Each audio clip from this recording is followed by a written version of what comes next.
To the world, he was known as Father Ubald Rugirangoga, but to Rwandans, and specifically to those who attended Mushaka Parish in western Rwanda, where he spent 11 years of his religious service, they referred to him as Padri Ubald, a man who preached and practiced forgiveness in equal measure, but also a gifted clergyman.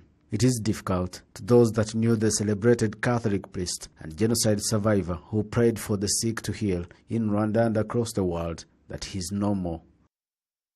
I did not believe the news about his death until I had a radio announcement. He's not gone forever. I believe he will still impact my prayer life. He was a righteous man who prayed for the sick. He cared for the Christians. I'm lost for words.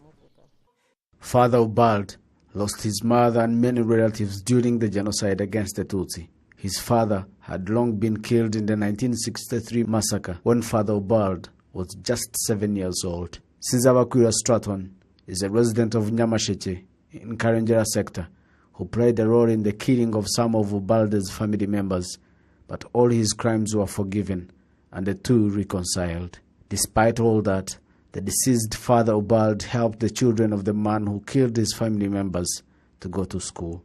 It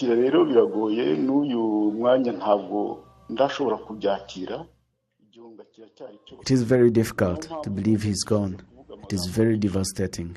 For that, I don't want to say much. May his good deeds follow him.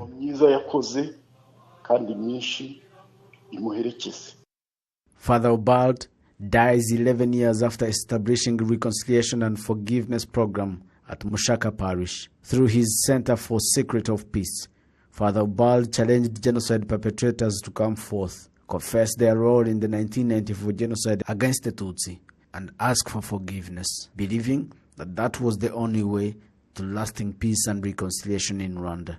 It is through Father Ubald's initiative that Nikuze Nicholas faced the family of genocide victims he killed and asked for forgiveness, while Mukambaiha Anne-Marie says she overcame the anger to forgive those that killed her family members.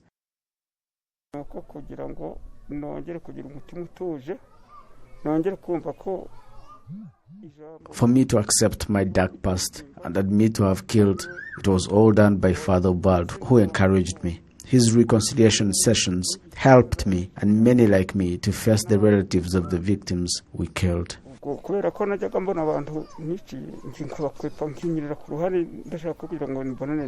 Avuga ibintu byinshi, avuga ingero nyinshi ku bantu bacitse ku icuma bibanda habanzaho. He said a lot. He challenged genocide survivors to forgive because they had been spared for the purpose to manifest God's goodness. He urged survivors to forgive, such that they can overcome anger, hatred, and grudge. All that he said brought trauma, and I shared everything to him. My heart was full of rage at the sight of the Hutu that played a role in the genocide. He asked me how I survived, and I told him that a Hutu hid me. He made me realize that all did not play part in the genocide. That is how I embraced forgiveness.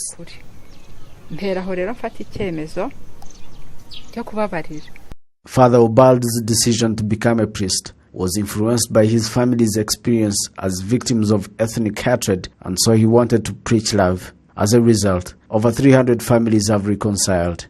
Genocide perpetrators have sought forgiveness, and survivors have forgiven their tormentors.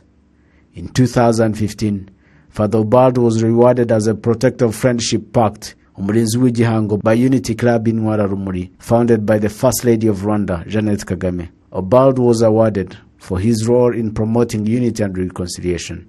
Following his death, many people are wondering about the future of his noble campaign that seeks to promote unity and reconciliation and heal the wounds of the 1994 genocide against the Tutsi. However, Rwabugiri Simeon, the priest of Mushaka Parish, says they intend to carry on with the good work started by Father Ubald. This initiative will never stop. It is too big and good to ever stop. Perpetrators and survivors are working hand in hand to extend what they have experienced to other communities. To many that have met Father Ubald through his lifetime, or at least those that attended his healing and reconciliation sessions, he will forever remain in their hearts. I spent a night here in a vigil in commemoration of our guardian. He performed miracles in this place. People got healed. I can say a lot of what he did in this place. Father Ubald traveled to the United States in March 2020, where he was invited to lead a mass and pray for the sick, but he could not come back in April as planned because of COVID-19 preventive measures restricting air travel. He later contracted COVID-19 pandemic, and on the morning of Friday, January 8th, he breathed his last as a result of complications from COVID-19 at the University of Utah Hospital in the United States of America.